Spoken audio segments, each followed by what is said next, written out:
யார் இருக்கு நம்ம ஃப்ரெண்ட்ஸ் தானே இருக்கோம் மேட்ச் எல்லாம் ஃப்ரெண்டாடா அப்படியே நீங்க கேளுங்க சரி சரி ஆறு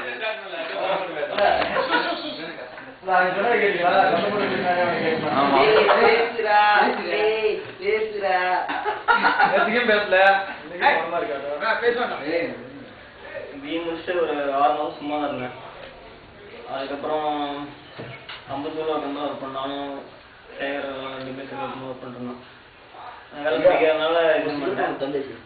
அதுக்கப்புறம் ஒரு 6 மாதம் சும்மா இருந்தேன். அதுக்கப்புறம் ஐஎஸ்ஆரோட ட்ரைனிங் கிடச்சி 1 இயர் அங்கே பண்ணேன்.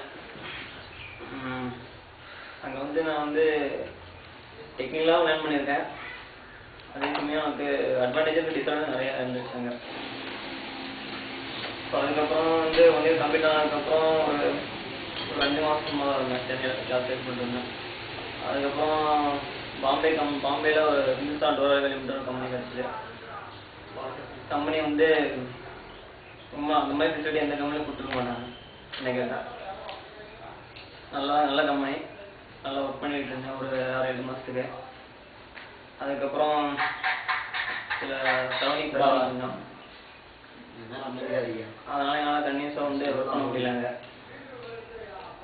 அதே மாதிரி உடம்பு ப்ராப்ளம் வந்துருச்சு. எங்கள் ஜாண்டிஸ்லாம் வந்ததுனால சில ப்ராப்ளம் ஆகிடுச்சு. அதுக்கப்புறம் நான் சென்னை ட்ரான்ஸ்ஃபர் கேட்டேன். அவங்களும் சென்னை ட்ரான்ஸ்ஃபர் கொடுத்தாங்க. 2 மந்த்ஸ் டெம்பரரியாக கொடுத்தாங்க. பட் அதுக்கப்புறமும் என்னால் வந்து அங்கே ஒர்க் பண்ண முடியல கன்யூஸாக. அது வந்து என்ன ரீசனாக சொல்ல விரும்பல. ஃபிசிக்கலாக சொல்கிறத விட மென்டலாக வந்து கொஞ்சம் அப்செட் ஆகிட்டேன் அங்கே. ரீசன் சொல்ல விரும்பல. பட் ஆனால் வந்துட்டு அதுக்கப்புறம் வந்து அதனால் அந்த ப்ராப்ளம் தான் வந்து கொஞ்சம் கொஞ்சமாக பசங்களோட நான் பேசுகிற பசங்களே கொஞ்சம் கம்மி தான். என்னோட ஃப்ரெண்ட்ஸும் கம்மி தான் இந்த செட்டில். அவங்கள்டே வந்து டச்சில் ரொம்ப கம்மியாகிட்டு இருந்தது. அப்படியே நானே தேவையெல்லாம் குறைச்சி வந்துருந்தேன் அப்படியே. பட் ஆனால் வந்து ஃபாஸ்ட் 6 மந்த்ஸ் வந்து நான் என்ன பண்ணுறேன் எனக்கே சத்தியமாக தெரியாது. என்ன பண்ணிகிட்டு இருக்கேன்னு எனக்கு தெரியாது. அந்த மாதிரி போயிட்டுருக்கேன் எனக்கு.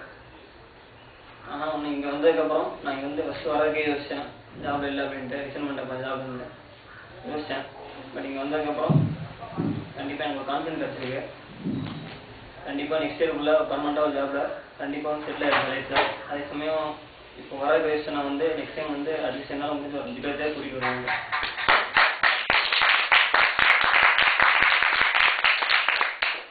ரீசன் நான் சொல்லலை.